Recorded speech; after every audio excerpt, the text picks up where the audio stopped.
Welcome to Putting It Together, the podcast that goes through the entire body of work of Stephen Sondheim, show by show and song by song. My name is Kyle Marshall, your self-described Sondheim expert. As you can see from the episode title here, we are welcoming back our good friend Will C. White, who has been on for multiple years of this program. And as I mentioned later on in the show, I'm pretty sure, I'm almost certain, has been a part of every single season of Putting It Together. So kind of a cool little stat that way.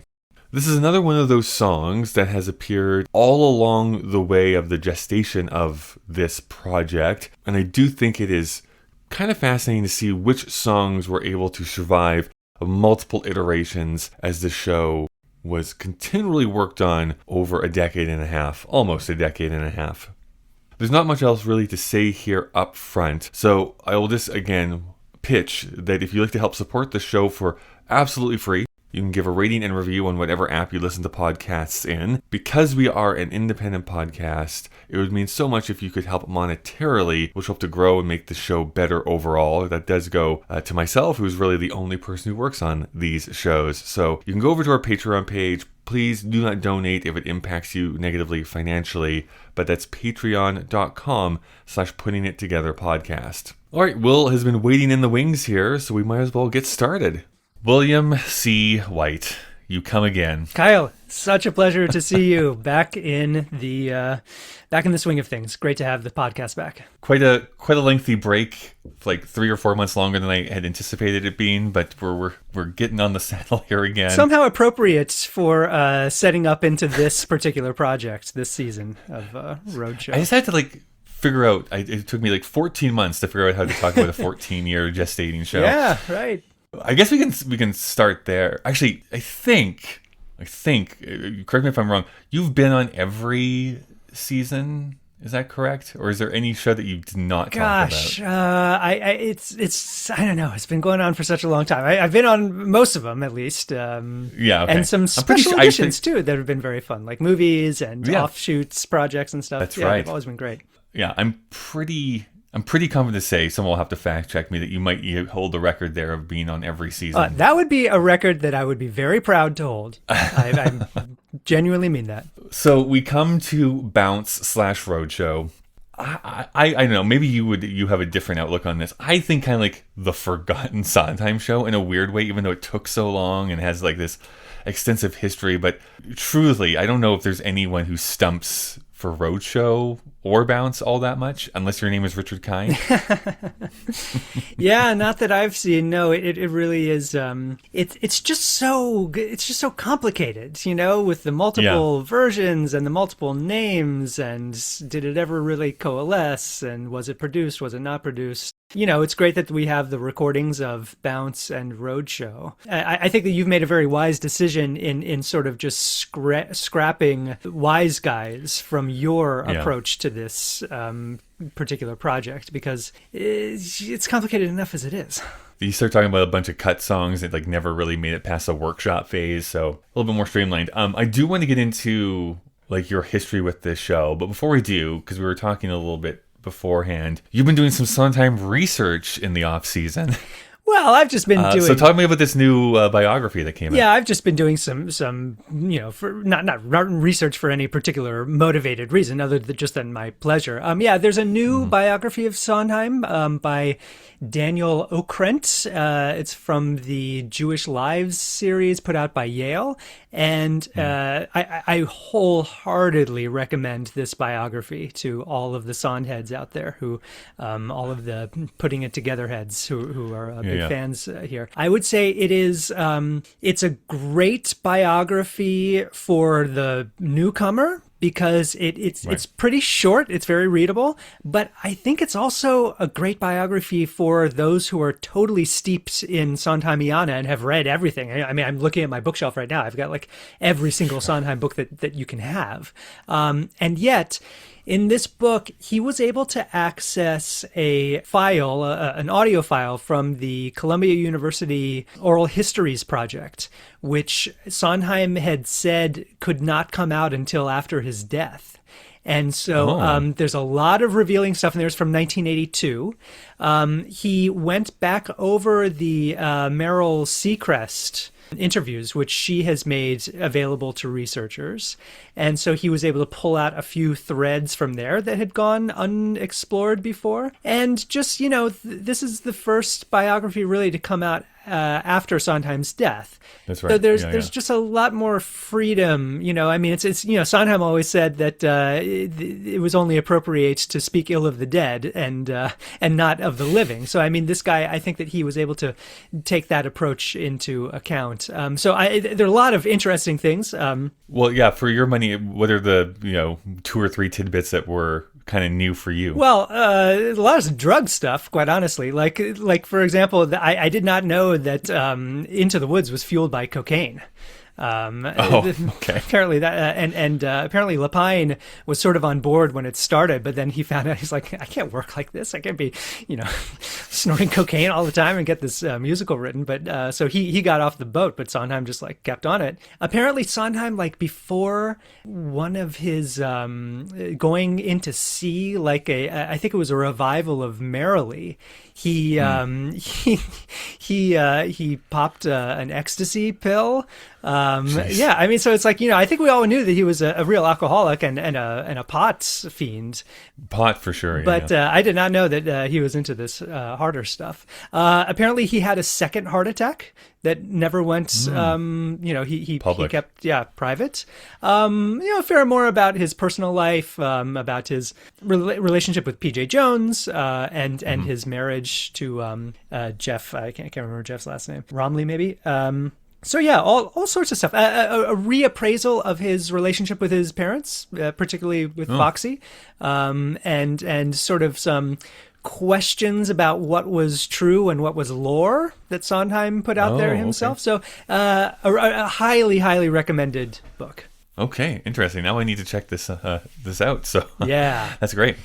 And then the other thing that I dipped into very heavily was a new podcast called Loving You. And this is a podcast produced by P.J. Jones and another of Sondheim's friends. Lots of interviews with people very close to Sondheim, including Mia Farrow, Ronan Farrow, close friends of the family, of Sondheim's kind of extended family, with musical selections performed by frequent Putting It Together guest Colin Malloy.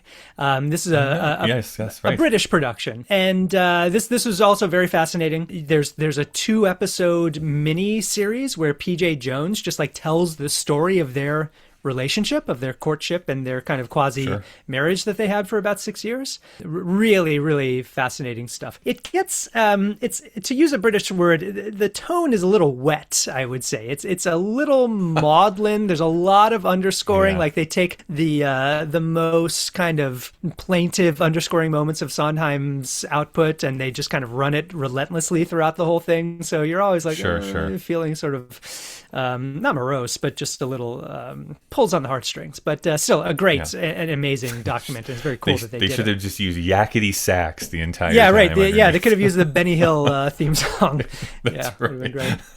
Well, okay. So in previous episodes, I'm sure we've gone into more of this, but the history of this show spans decades. Sondheim, of course, really wants to do this in the 50s. Can't for numerous different reasons, but it's an idea that keeps coming back to him over and over. Passion comes out. Him and Weidman decide that he wants to reinvigorate their collaboration again. Some ideas bounce about, and he sells on, these Mizner brothers are things I just keep thinking about. I want to pursue this. They get Nathan Lane, Victor Garber to do this workshop version called Wise Guys that lasts for multiple years, longer than they even thought it was going to go for. As I quipped in another episode, who would have thought that Sondheim couldn't make a deadline? But that's what happens. But ultimately we get a production called Bounce, and then ultimately the quote-unquote perfected version, those are Sondheim's words, of Roadshow. But for you, what's your history with this show? Like, when did you first come across this? Well, I mean, one of the great regrets in my life is that I could have seen Bounce because I was a student in Chicago in 2003 when it was playing there. Now, I had not had at that point, or it was probably right around that time that I had my Damascene conversion to the Church of Sondheimism. Sure. But I feel like I had a vague awareness that this was going on. But at that time in my life, I was just so engrossed in classical music. It just wouldn't really have, if somebody had given me tickets maybe, or if there had been a school trip that I could have gone on to go see it, but I just wouldn't have taken the initiative. I mean, I didn't take the initiative at that time, even if I knew vaguely that this was happening, which is a real shame. I mean, I would have loved to have seen it. I did get the Bounce soundtrack when I was, completing my Sondheim collection. And completing my Sondheim collection is sort of the operative word there. It was like, oh, I want to be a completist. What is this? Oh, I kind of understand what's going on here. I should at least, listen to it. Yeah, never became a favorite, never became a heavy rotation. I mean, listen to it enough times to know what the songs sound like. And then I think that later on I did get the Roadshow soundtrack too. Yeah, just something about this show never has really compelled me. And so I'm really looking forward to listening to this season of the podcast, I have to say, because, to go into that kind of depth, then you're going to gain a greater appreciation no matter what.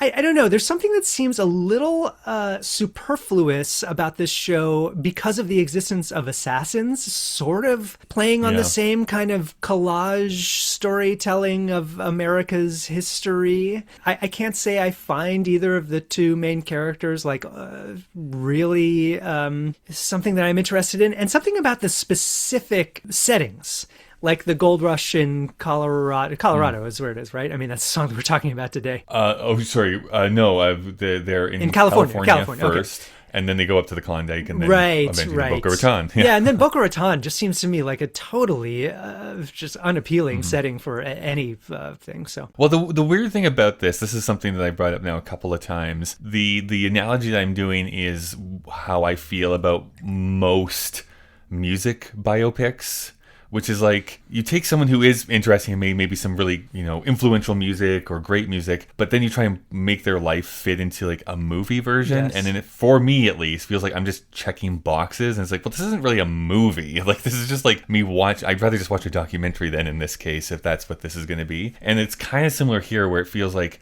well, they did all these crazy things. Some of them, I will say, having done some more research, made up, but regardless, they do all this stuff and are big personalities.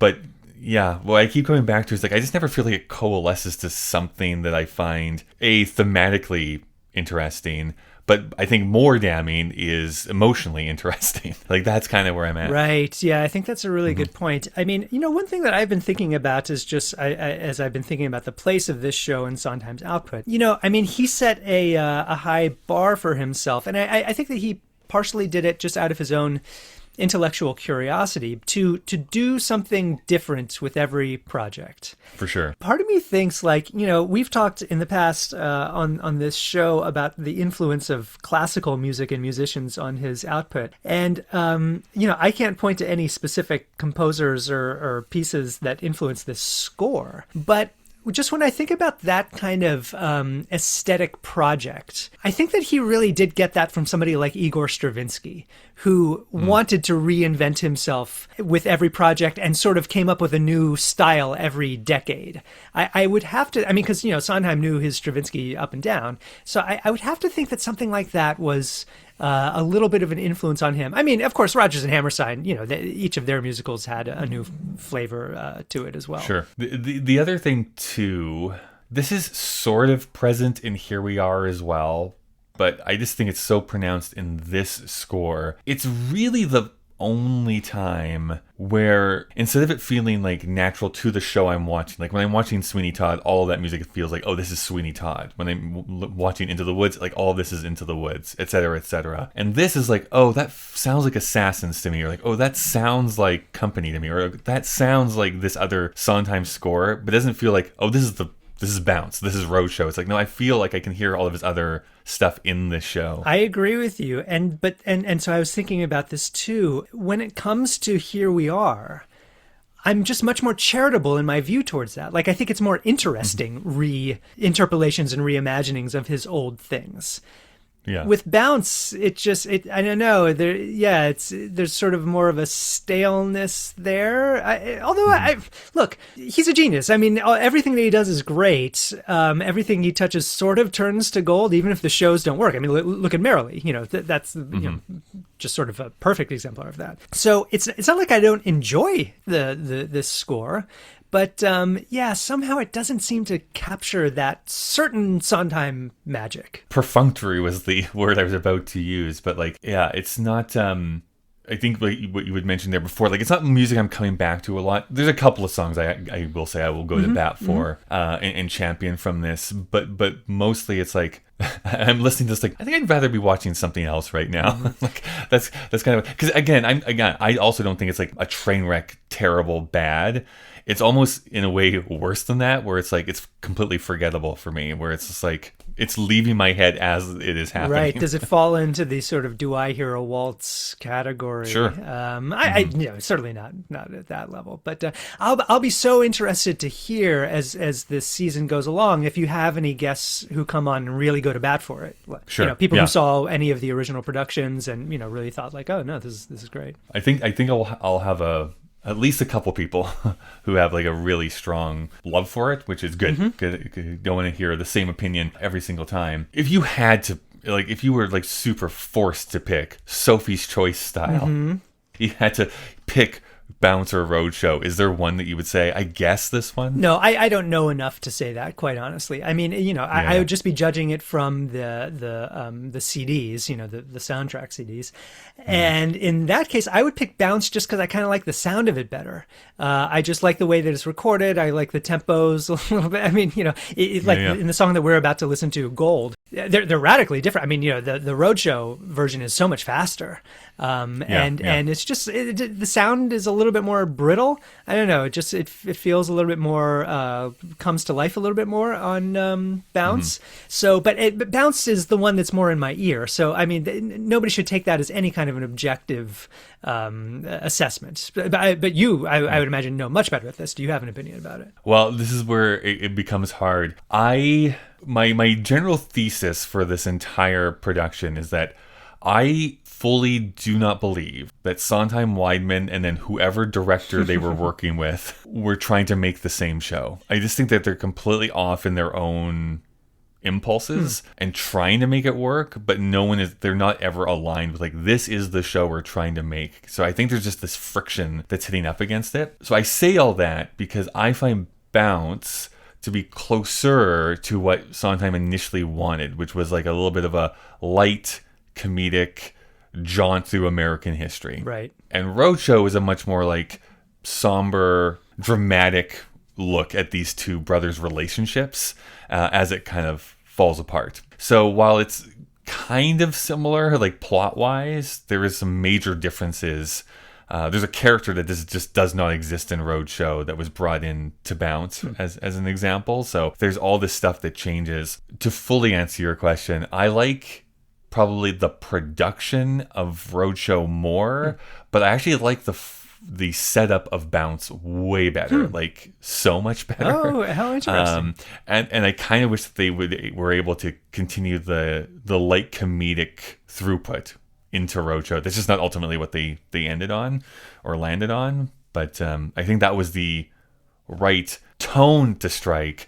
And then they figured out the plot in Roadshow, but it doesn't so they lose the tone though at the same time. I wonder if anybody will go back and try to re-libretticize it. I do so because of Here We Are. This is another working theory that I have. I think in Roadshow's favor now is that it no longer has to shoulder the responsibility of being Sondheim's last show. Sure. And I think that actually frees it from being really, this is the last thing, this was the last work that this person gave to us type of thing. And now it's not that. I think it does free it up to be well, maybe I can come at this at a completely different angle. I truly do think that there is probably some 20-something or even younger person out there that's going to stumble across this and wait, I know how to do this. And we'll just come at it from a completely different angle and reinterpret it a bit. And it's like, oh, like the Merrily treatment, yeah. be like, oh, that's it. That's the full version. I gotta say, another bit of Sondheim stuff that I did was I've watched the Merrily Pro Shot that played in cinemas. Yeah. Gotta say, not a fan. Mr. Hater. Did you see it in New York? No, I did not. Yeah, me neither.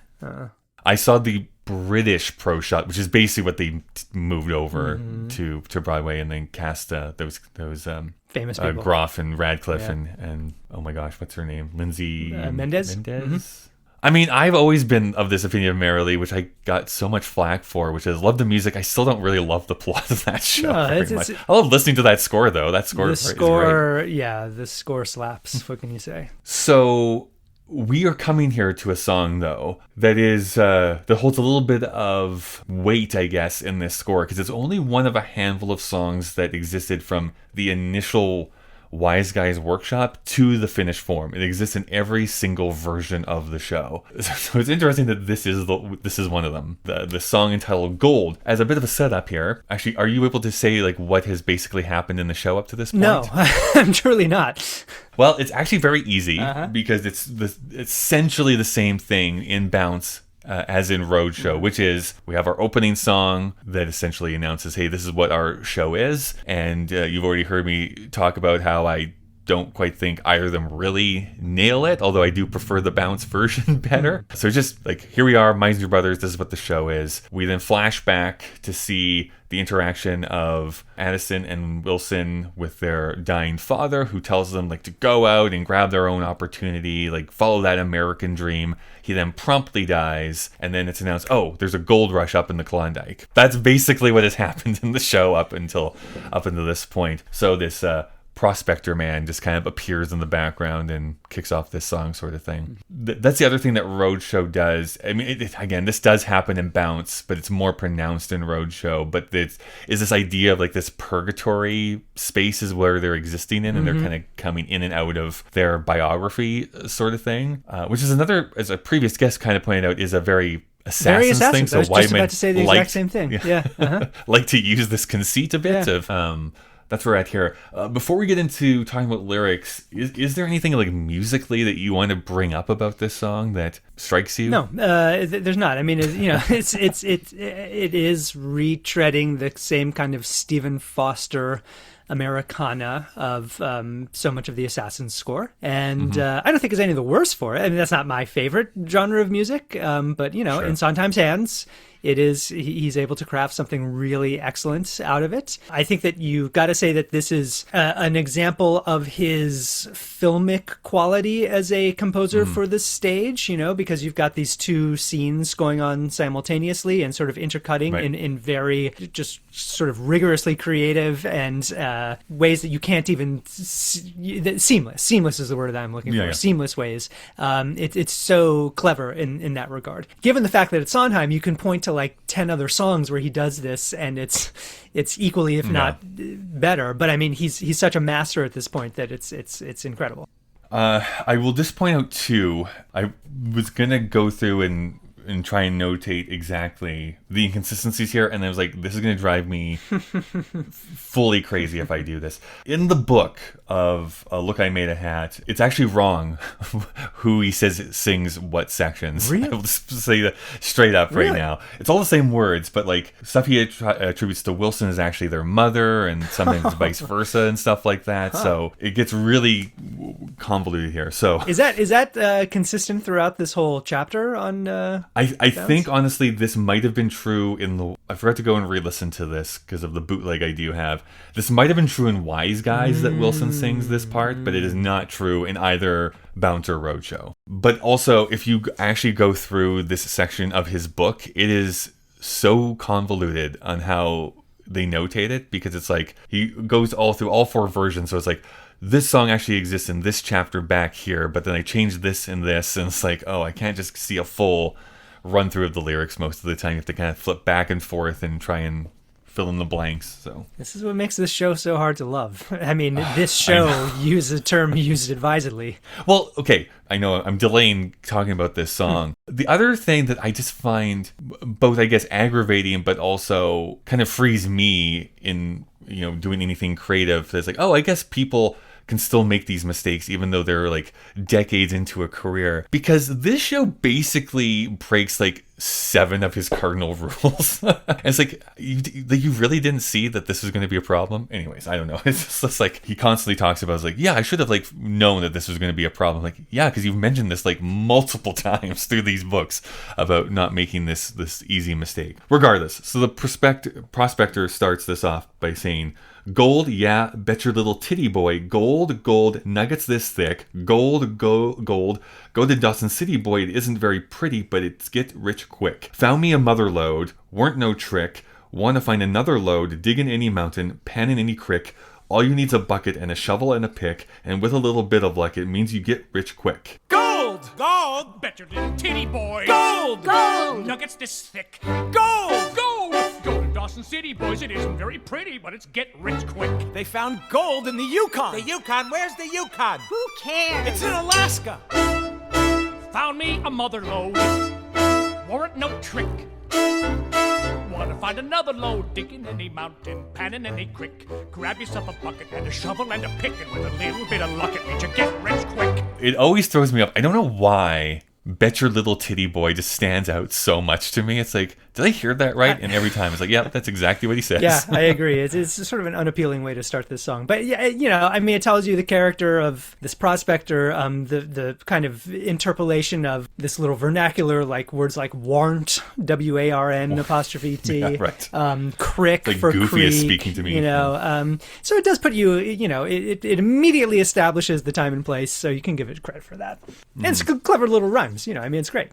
I mean, about that, like Crick is also going like back up to trick and quick and thick, so he's like using that alliteration here a little bit throughout the entire thing. So he's obviously having a little bit of fun here with like the internal rhymes and like just being pretty snappy and stuff. Ultimately, this is meant to be a bit of like a surprise moment for the audience, right? Because in both the bootleg of Bounce I saw and the pro shot, it's like spotlight just appears of this guy. This prospector is now just standing on stage. He doesn't like just enter or something. It's like it's a bam. It's a moment that you're actually seeing him like just erupt from the scenery, sort of thing. It's a coup de théâtre. That's right. Which is also in both of the productions that I've seen. It's the same actor who does it's a land grab later on in the Boca Raton sequence. Oh, okay. So it's like, bam, another spotlight. It's like land grab to like do the thematic tie back to this thing here. I will say, so I also took it upon myself to read the Mizner brother biography that Sondheim mentions in this book, which I have to say I didn't think was actually particularly well written. And then I discovered more so half of it is complete nonsense and not true. Is that right?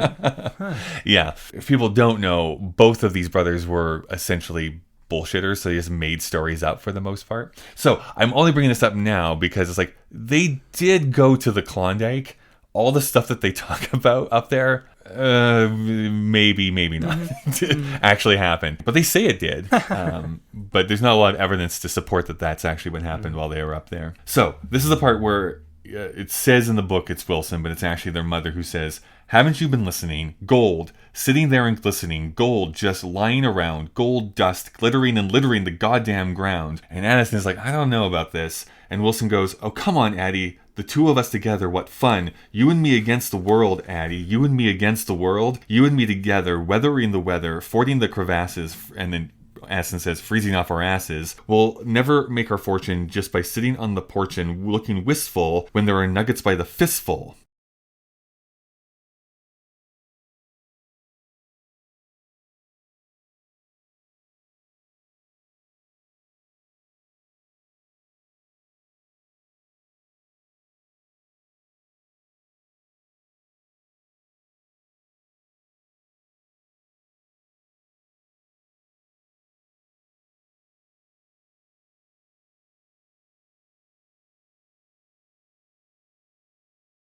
Haven't you been listening? Gold! Sitting there and glistening. Gold just lying around. Gold dust glittering and glittering the It is really good work, though. You got to In have it. I mean, Alaska. it is Sondheim in top Oh, form come on, in some of Maddie, this the stuff. Fortune two of us and together, Fortune? what- Fortune and Fortune, very, very You can't good. just leave her here. Weathering Why the not? weather, reminiscences of While Her Withers with Her. Against the Yeah, of world. course. Yeah. You and me I together, weathering cannot the help weather, fording but the hear, morass, freezing off because our it's literally the asses. same We'll never make our words, fortune just by like, you and me sitting against the unfortunately world, wistful. Addie. There's When that there are song nuggets from by the Here We Are, fistful. where Nuggets it's by the exactly the same fistful. thing. Time You and to me leave against the the nest, world. time to The leave soldier and then the Oh, young woman. yeah, when they're singing back and forth. Franz. Thank Yeah, you. Yeah, yeah. uh-huh. It sounds similar musically too, in my opinion. But anyways, it's the same words. But here, I mean, whereas the first little verse established the time and place and character of this prospecting town, here you really just in two short stanzas, you really do flesh out the relationship between the two brothers. The For sure. impactful Wilson and the sort of shrinking Addison. Which is really important because one of the callouts that I have mentioned about either of the opening numbers is that in both versions, I just don't think you actually get a good sense of who these people are. Like, these are minor celebrities in Americana who did leave an impact for sure. A minor impact, but still an impact nonetheless. But this song, I think, just does a better job of, showing you what's going on rather than saying, hey, all this stuff happened that they're a part of, and that's why you should care about them, rather than, I think, the much more interesting thing is like, let's show you their interaction together, and you'll pick up on that right away and understand that dynamic in like these two stanzas versus the entire two opening numbers that were attempted and not really getting to the same conclusion. I wonder if one of the solutions to this show is just to cut everything up until this point and start with gold. Could be, yeah. It's just like let's just get it out of the way type of thing. The other part I love about this, because it is the mother talking about them to go up to go find the gold. I just find it innately funny because like, oh, you know what, we really should stick around here, and like with her mother, like, dad's now dead, and like we should help support. It's like, me, no, go get gold. Like, I don't need your help. Yeah. So there's a bit of a innate funniness that's going on there. Which she continues by saying, time to leave the nest, time to venture forth, can't go further west, might as well go north. Where there's all that gold. Remember what your papa said. Be bold. Grab the opportunity. That's what papa said. Any opportunity, just take the road ahead. That's not exactly what he... Never be content with what you are, but think of what you can become. Papa said explore. Papa said go far. Papa said just grab, and the world's your plum. Nuggets by the fistful. Time to leave the nest. Time to venture forth. Can't go further west. Might as well go north. Where there's all that Gold! Remember what your papa did. Be bold. Exactly. I don't know. Grab the opportunity. How would we even get there? That's what papa said. Look, the whole thing might be over by the time Grab we the get up. opportunity and take the road ahead. Okay, but I don't think he meant any opportunity. Never be content with what you are, but think of what you can become. Listen to Mama, she knows best. Not to grab the chance, wouldn't that be dumb? Papa said to grab, and the world's your plum. Did he? Well, I suppose so, in a way. Okay. I just love it when the title of the song gets replaced by a rhyme for the title. And if Sure. in this case, cold and gold, I know that he does that other places, and I can't think of specific mentions off the top of my head, but it's very satisfying. It's a lovely little trick to play. Right. It's just setting up because you think you know what the next word is going to be, and he slightly subverts what Yes. what is, but it still feels so natural Right, and to the it's conversation. the perfect word. I mean, and it's the perfect setup. It's just a great setup punchline. I was trying to quickly look here too, if that is actually like direct quotes from the father's song here or not. Who that also gets changed depending on what version you're watching, type of thing. And I think part of it actually is. So the song ends with Wilson really laying it on thick here of like, we need to go up here.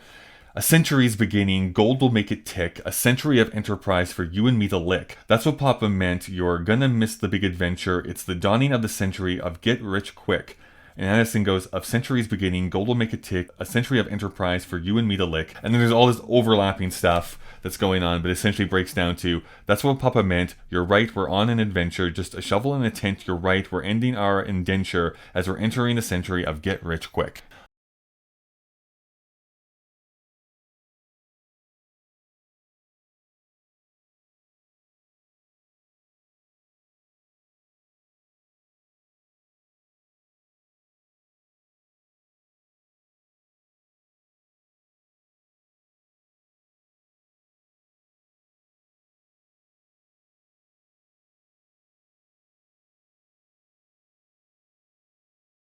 Okay, we'll do it. Me and you.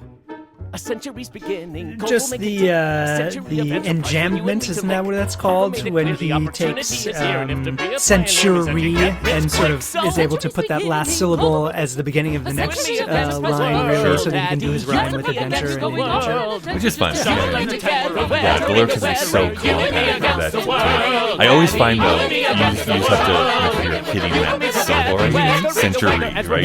It's almost like a slight little pause between. Yeah, I mean, I don't know any grand comments I guess on this song as a whole, like how it fits into the score. I will say that it's one of the songs that really has stuck in my head over the years. From I mean, I was probably listening to this soundtrack 15 years ago, and I listened to it, I don't know, sporadically, maybe up as many as 10 times over the course of like a year. And if you start saying the lyrics to this song, the tune immediately comes to mind. I would say that, and like "You're the best thing that ever has happened to me" is another one that I can do that for. Some of the other stuff, it's like when I hear it, I recognize it and I can go again. But "Gold," it's just got such a snap to it. It's got real energy. And I mean, this is not true all the time, but there is oftentimes like first idea, best idea. Mm-hmm. Yeah. Where because this is something that does exist, and actually, "Best Thing That Ever Happened" is also one of those songs that exists in every single version of the show. I see. So it is interesting that I do think two of like the best songs in the score are ones that like existed from the very beginning. Mm-hmm. Because ultimately, and this is something that we've called out multiple times, Sondheim has different phases. Like what he sounded in like 1971 is actually very different than what happens in 1981. Like you can actually hear those differences pretty aggressively. So stuff that he's writing here in the late 90s versus 14 years later when he's finally finishing a roadshow. There's no wonder this score sometimes doesn't feel cohesive, because like he's probably a fundamentally different writer in that like long-term writing. Yeah, I mean that's an interesting thing that he's talked about with the score of Follies, for example, right? Because I mean, didn't he write some new songs for Cameron McIntosh production in London? If you listen to that British version, like 100%, you listen to those 4 added songs, you're like, is this from Into the Woods? Because that's what show he was writing at that time. It's like, and that's what it does. It sounds like Into the Woods songs inserted into Follies. Right. Yeah. There is something about that, but I agree. I think this is one of the ones that is like instantly kind of recognizable, where some of the other songs don't necessarily get there. I feel like I'm also one of the few people from what I've seen online that I'm kind of negative on the Addison Tripp sequence as well, but that's also another one that existed from the very beginning. So it's like not every single one of the songs that was there from the very beginning like fully works for me, but a lot of them do. Yeah, maybe that is one of the solves, is like this is we just start with them watching their father die and then we're into the story sort of thing. The question I have basically been asking everyone in multiple different ways, I know you kind of said already that you maybe don't know them as well as you would like to, but from your point of view, why is this a show that just fundamentally doesn't excite people or work or has entered into the public imagination? Like, what is it that prevents it from doing that? I don't know. I think you can look at something like Merrily, which has caught on. And so maybe there's a couple different ways of looking at that. I mean, one could be that it took Merrily, something like 40 years to A, find its final form, and B, find its audience who were forgiving enough of its flaws and imperfections and enthusiastic enough about its great strengths. So that could end up being the case with this. And I do imagine that even with Sondheim out of the picture, people will probably continue to tinker with this a little bit. But I don't know. I mean, for me, like I said, it's just something fundamental about the setting and the characters that I just can't quite get on board with. I still stand by my assertion that the show feels a little superfluous with assassins being there and being what it is, and I think having achieved something really great. Having said that, people are always kind of shy away from assassins, so maybe in a few decades, if this rises in esteem, it can kind of take the place of Assassins when people are too skittish to put it on. I don't know. Well, okay, so I'm about to step into this so much. People are going to get so angry at me. Before I say my provocative statement here, I just wanted to make the comment. I find it so fascinating that you go from the same book writer and songwriter in Assassins, provocative, still causes like walkouts and like very angry patrons to this very day, even though that's like, oh gosh, close to 30 years old now at this point. Actually, it is 30 years old at this point. 40, Yeah, so it has this like long-standing, like bold piece of theater. And they followed up with this, which is like almost like you said, like an inessential contribution to theater. It does seem superfluous in many ways. And we'll go through in multiple episodes listing off multiple reasons why. I think that they got to a compromise here a little bit by Roadshow, where they kind of figured out one of the brothers kind of needs to be an antagonist and one needs to be a protagonist, rather than just both going through the adventure together without there being that much of conflict. However, Sondheim, I guess, I could be reading too much into this. I'll just preface that. But what I brought up in previous episodes is that, or at least one previous episode to this, Sondheim writes about this in the book and never comes right out and says it, but he dances around this idea, in my opinion, of it essentially being a love story between two brothers. And I think that that's the bold thing that they could do, and like really lean into that. I don't mean like showing anything specifically, but like we are making it text that these two guys love and hate each other to that degree. Like, right, it doesn't have to be literally sexual or incestuous or something like that. No, that's what I'm trying to say. It's got to be like a have that kind of rom-com fraught energy of a couple. Yeah, it's almost like this like sexual tension between these two brothers the entire time. You have to cast properly for that, I think. Which would be difficult, but I do think that would be what would elevate this to something as like, okay, it's just like a road movie with, Bing Crosby and Bob Hope type of thing, to being like, oh, like we're going for this, and being almost illicit in what this is exploring about America and family and enterprise and money and greed and all that kind of stuff. And if a young director wants to pursue it in that way, that would be my suggestion, I guess, to future theater makers, if someone really wants to like get into it that way. Do it. Just start off by writing a fanfic, and take it from there. I have a 5-part series that I've already posted online. So you think they need to have a little bit of a heated rivalry, is what you're saying? Basically, yeah. That's what I'm saying. So they're carrying hockey sticks the entire time. Right. No. Do you know that there's a heated rivalry musical? An unauthorized musical. You've seen it? I've not seen it. I've just seen You've seen it, they're doing it. Anyone who I know who lives in New York has shown me playbill pictures of them going to see it. So I'm sure it's good, question mark. I always have like an arched eyebrow for that stuff that turns around that quickly. I'm just like, I'm sure it's like a fun night out with friends, but it's like I can't imagine it being like a great musical theater. But maybe I'm wrong. I mean, they hardly have had much time to develop it. I mean, we're like 6 months on from the actual TV show, and to develop a whole musical and mount it and stuff. Yeah, but maybe it's fun. I don't know. It's actually just Oklahoma with like certain words changed to hockey. Right.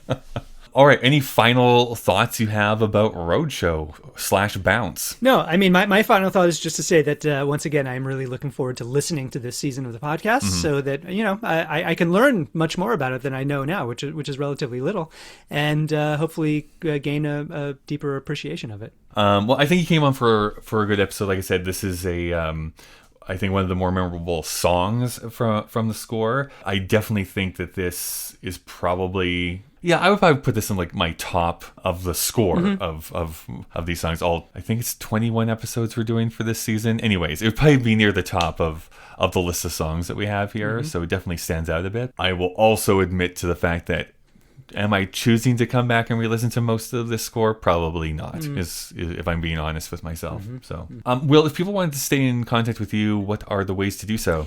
I just send people to my website, which is willcwhite.com. Well, thank you once again. Thank you, Kyle. Great to have you back.